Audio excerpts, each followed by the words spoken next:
So now I would like to call our friend Carlo Vaghi from Fit Consulting to present his research, which hopefully will become one new project for a great implementation in this region. Thank you.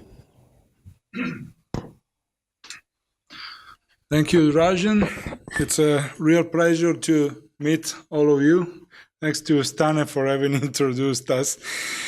And well, I would like to present a research that we made within the framework of another cooperation project with which was MEDNET, that now is no more ongoing. It was a Mediterranean program project led by Rete Autostrade Mediterranee, that is more or less, or at least was more or less, the equivalent of KIP in Italy.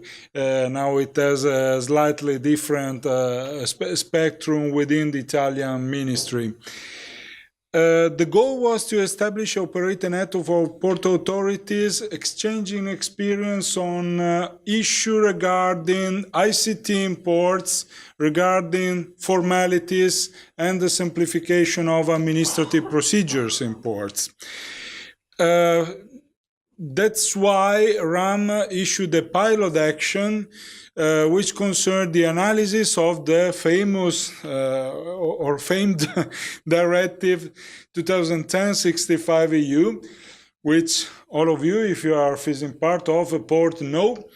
The directive is on reporting formalities for ships arriving in and or departing from ports of the member states. The directive was implemented in different ways in the member states. In Italy, there was an issue to integrate what was existing. By the way, if I press red, yes.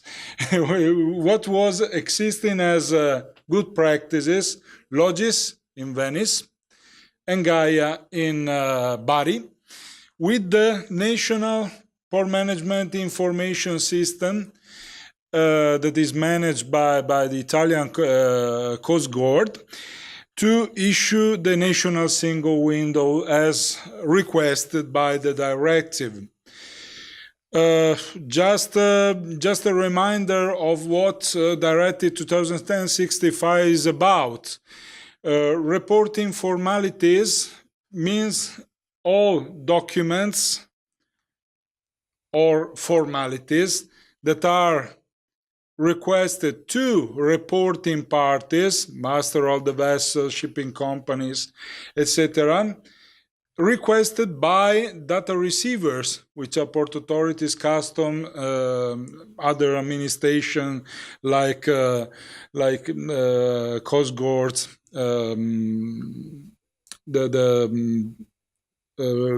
custom police, etc., border police, etc. One of the goals of the pilot action rationale, which we analyzed as a consultant, was to achieve the national single window by the integration of the current Italian port management information system with AIDA, which is nowadays well-established EDI platform established by the Italian custom, successful among stakeholders, among shipping companies and whoever has to do with custom formalities before the arrival of the ship to save time. In 2014, this was the situation of integration to achieve a national single window. The as-is situation was made by different interfaces and many reporting formalities that were possible only by email without a single platform. The goal of issued at the national level was to integrate PMIS and AIDA with the specific role of poor community systems that had to be the interface between poor stakeholder, the poor community, and the national single window. Thus, the second and most specific goal was to enhance the current good practices of poor community systems, to integrate them in a national single windows. That means integrating also the different procedures, the different ICT interfaces. And you may imagine how big and how hard would that goal be. Why we need integration? To provide the same services on reporting formalities in different ports to the same stakeholders that can be based in the poor community or that can be potential customer of port A, port B, port Z within a single member state, which is Italy in this case. You all know what is poor community systems. The two examples analyzed in this pilot action, as I told you before, was Logis, active in operational in Port of Venice, and Gaia, which is operational in the Port of Bari. I would save time without describing all the modules that were already operational and at disposal of the poor community in 2014. For example, in Logis, we spent from ship module to security module to port label and to cargo module, which was the feature enabling the stakeholder to present the cargo manifest in advance in an electronically way. We performed a cost-benefit analysis, which is as an academic approach, the best way to assess and quantify benefits for the stakeholder. Because if the directive was issued to simplify life to stakeholders, a cost-benefit analysis may be useful to quantify in terms of savings how life is simpler for whomever calls a port or uses a port as a port user in the port community. Some assumptions. According to the Directive 2010/65, all those reporting formalities have to be processed in an electronic way. And as you see, Logis was more or less good. I don't say it because James Orlandi is here and speaking after me, but this was the reality in 2014. Gaia was slightly behind, but recovering faster and faster also through other projects and other money devoted to the goal.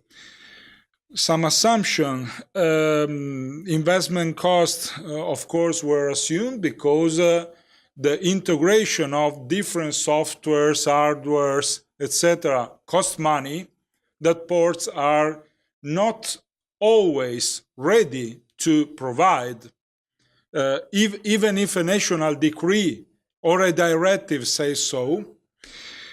And don't forget that every stakeholder has to adapt their procedure, their interfaces to a new EDI interface, to a new platform, even if it is it has to be integrated in a national single window.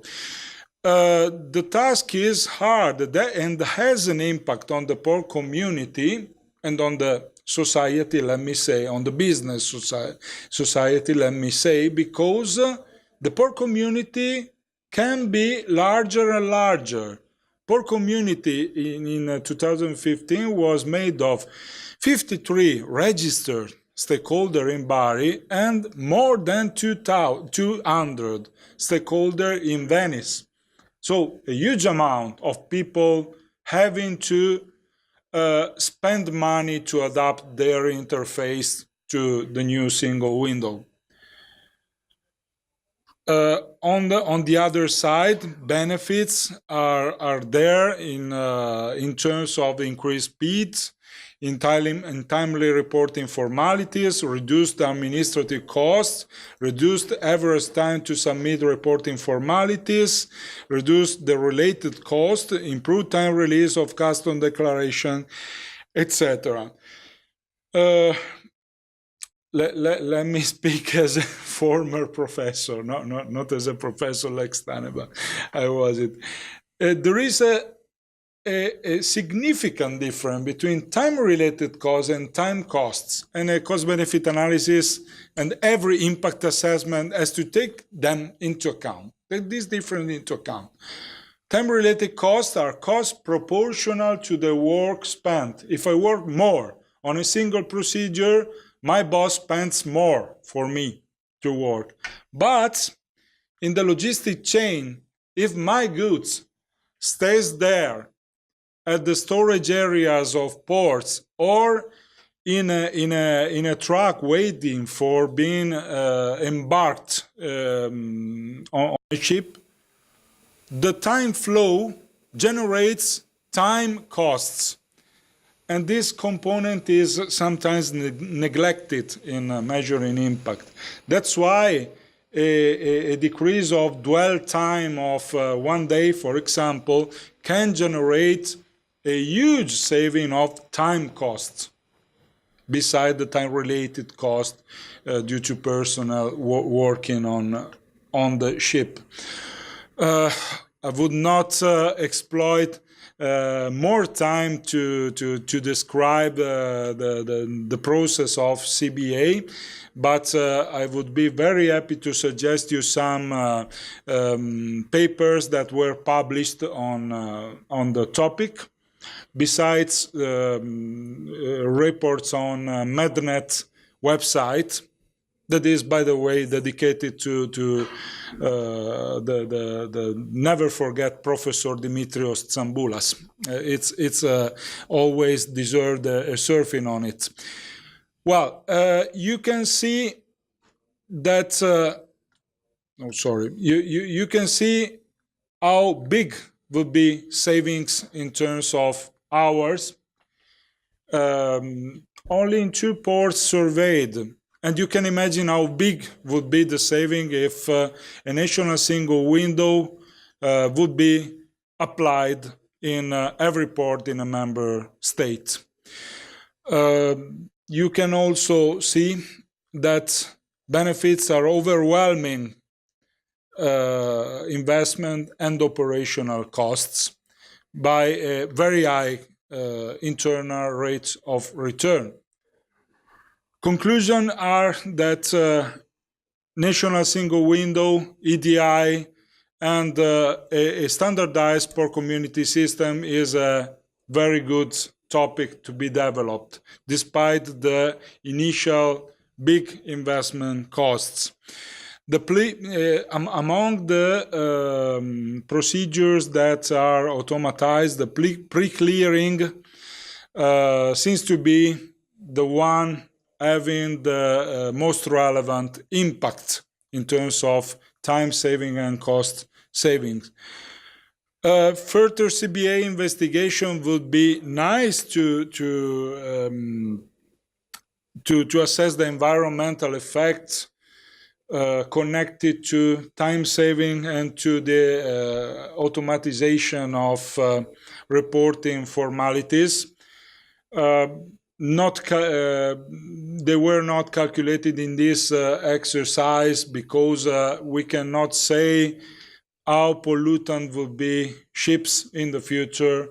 but it's anyway another way, another stream of benefits that have to be pursued for the whole benefit of logistic chain.